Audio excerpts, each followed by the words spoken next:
deuxième joute, chacun est sur responsable de tous, à la formative, Maxime Erard.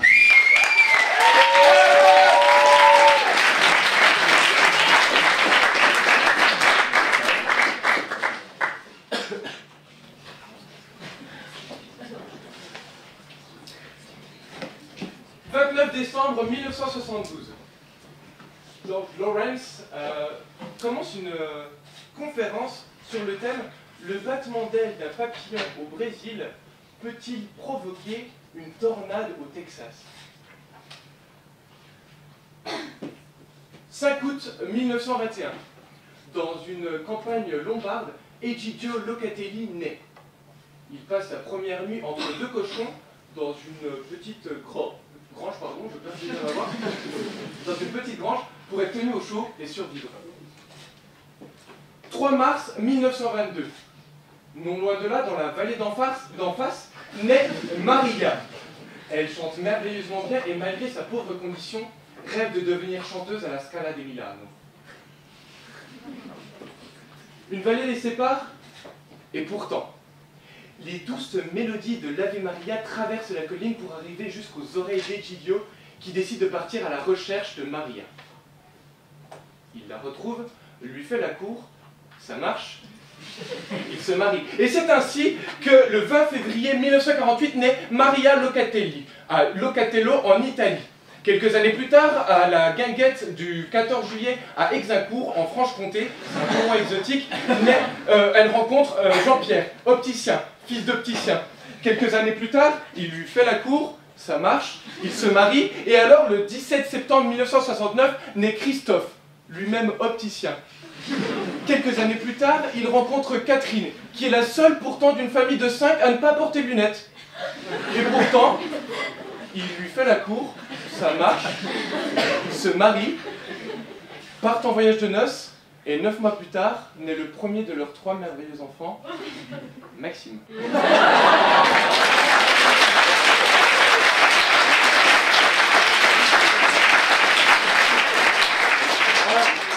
À l'image des battements d'ailes d'un papillon, les douces Ave Maria d'une vallée italienne provoqueront-elles ce soir une tornade dans l'amphi 324 ?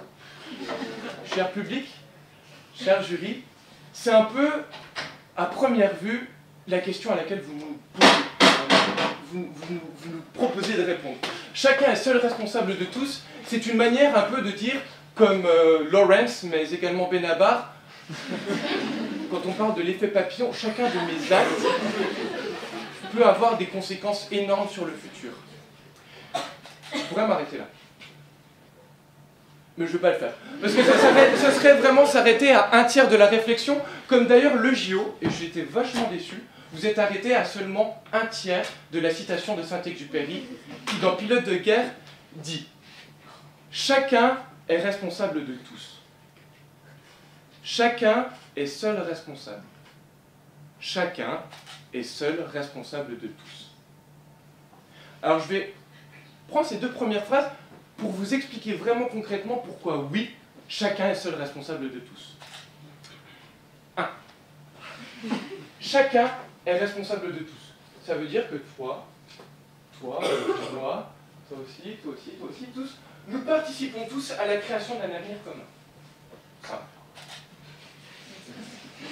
Non mais c'est important que vous suiviez parce que chacun est seul responsable. Ça devient un peu plus compliqué.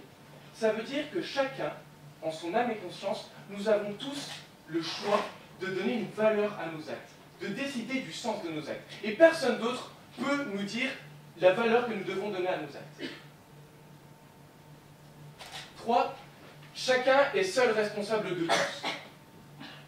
Alors là, on prend les 2 premières, on les ingurgite, on prend une grande respiration, et on va encore plus loin. Chacun est seul responsable de tous. C'est une manière de dire que nous avons chacun, à notre échelle, le pouvoir d'agir.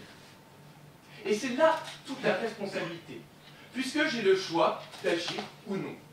J'ai le choix de choisir également l'échelle, petite ou grande, de mes actes. Et j'ai également, du coup, en agissant ou en n'agissant pas, eh bien, un rôle à jouer.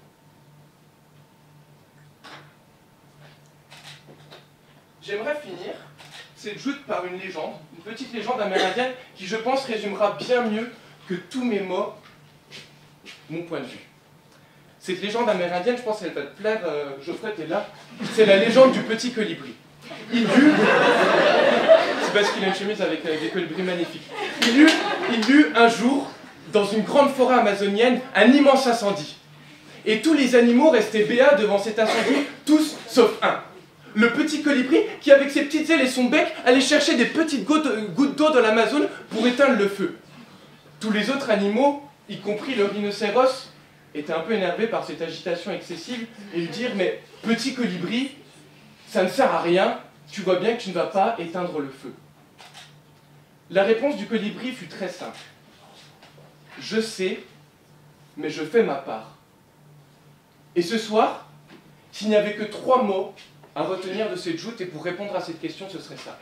Faisons notre part.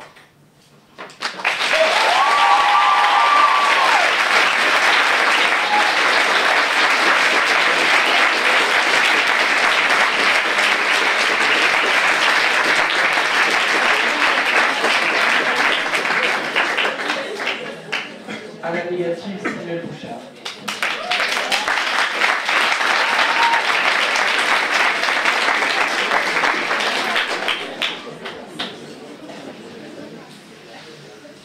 Cher jury, cher public, l'heure est grave. Mon contradicteur a essayé de vous tromper. Et peut-être même que certains d'entre vous ont été bernés. Mais il a tort. Chacun n'est pas responsable de tous, évidemment. Si vous faites partie de ceux qui ont été bernés, je comprends que le raccourci peut sembler aussi facile que tentant. Prenons un exemple concret. Vous êtes un jeune étudiant intelligent et travailleur, du moins vous pensez l'être, et vous sortez d'un partiel d'introduction générale au droit, le sourire aux lèvres. Et pourtant, la note tombe, 6 sur 20. Alors vous prenez une grosse tôle et un gros coup dans votre orgueil. Mais, pour ne pas en rester là, vous trouvez des excuses. Peut-être que le sujet n'était pas bon, votre voisin vous a dérangé, ou peut-être même que le prof note très mal quand même. C'est qu'il est un besoin naturel de l'homme de trouver hors de lui des responsables assez infortunés. Passons maintenant à une démonstration plus rigoureuse. Si chacun est responsable de tous, alors tous sont responsables de chacun. Nous serions donc aussi peu indépendants que nous ne serions pas seuls responsables de nous-mêmes. L'humanité serait ainsi plongée dans une éternelle minorité, détruisant ainsi autonomie et liberté. Nous sommes libres car nous savons que nous sommes seuls responsables de nos actes. Nous, pas quelqu'un d'autre.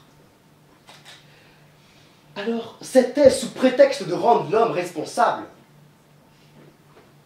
Fait tout le contraire. À tous vouloir être responsable de tous, personne n'est plus responsable de rien. On finit ainsi par ne plus même être responsable de nous-mêmes. De plus, on peut montrer l'absurdité de cette maxime.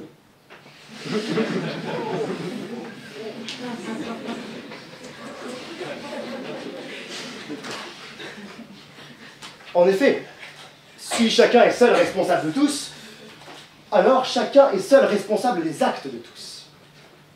Donc je serais responsable de guerre. Vous seriez responsable de guerre, de massacres et d'autres choses abjectes, alors même que j'imagine que vous vous y opposez, que vous prenez des actions pour l'empêcher. Vous voyez l'absurdité? Vous serez responsable. Vous serez seul responsable d'une chose que vous voulez empêcher. On me dira, et mon contradicteur l'a dit, que cette maxime sert surtout à nous apprendre que nous devons chacun agir à notre échelle. Néanmoins, ce n'est pas le fait que chacun soit seul responsable de tous qui implique cela, mais le fait que nous sommes responsables de nous-mêmes, de nos actes et de nos opinions.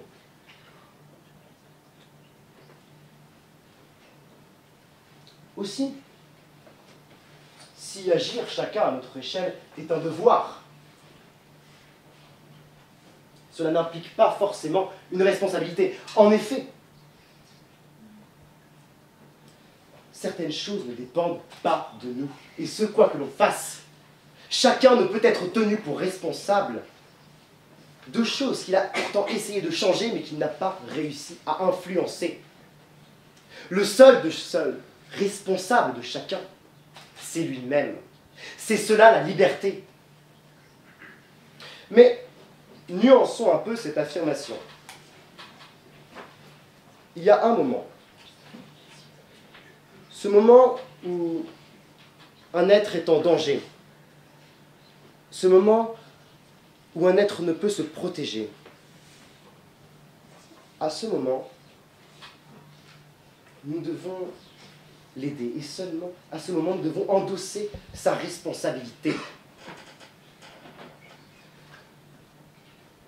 À ce moment, nous avons la responsabilité d'une autre vie. À ce moment, nous sommes responsables de lui. Mais ce moment, c'est souvent l'enfance ou quand quelqu'un est en danger. Ne réduisons pas l'humain au point de dire qu'il n'a jamais la capacité de s'occuper de lui-même. Nous sommes autonomes. Alors soyons responsables de nous-mêmes, de nos actes, de nos opinions. Et reconnaissons ce qui est tort du rayon de notre action.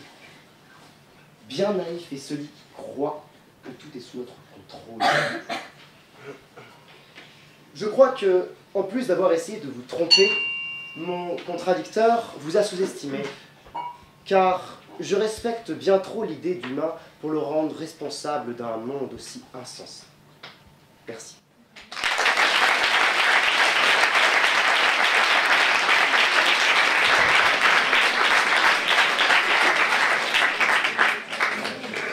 On va passer au débat.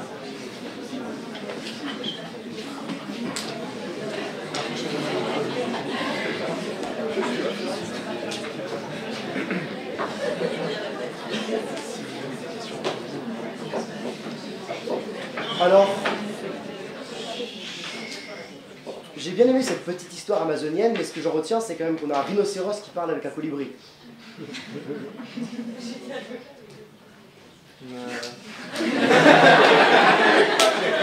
Merci. Non, c'est vrai. Je connais pas assez les Amérindiens pour savoir vraiment si ça se passait vraiment comme ça ou pas. Si ils parlaient, c'est comme ça qu'ils ont eu la logique de cette histoire.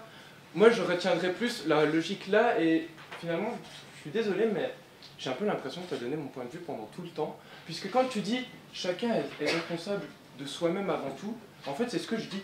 C'est ce que je dis, et je dis, en étant responsable de toi-même, tu fais ta part. Et du coup, là, tu deviens responsable de tous. Ah, c'est là le problème. En fait, c'est que dans les deux parties de la citation en trois parties de Saint-Exupéry, à la limite, les deux premières, en fonction du sens qu'on donne à responsabilité, ça passe. Mais le problème, c'est quand on mixe les deux ensemble. C'est une impasse. Comment chacun peut être seul responsable de tous? Du coup, tu viens dans ce cas-là, il est seul responsable de lui-même. Il est seul responsable de lui-même. Je te dis, pendant 5 minutes, tu viens de disserter sur une impasse. Et genre, enfin, on a perdu 10 minutes. Et je sais pas si tu sais, mais 10 minutes fois tout cet amphithéâtre, on va dire, il y a 200 personnes. 10 fois 200, ça fait 2000 personnes. C'est beaucoup. Fois encore 60 secondes, tu t'imagines le million de secondes qu'on vient de gâcher? Et ben là, alors là, le elles ne sont pas gâchées. Responsabilité. Et vraiment, ce serait moche. Non, elles sont pas gâchées. On aura juste appris que Saint-Exupéry, c'était pas toujours. C'est joli, mais bon, voilà, on a ça.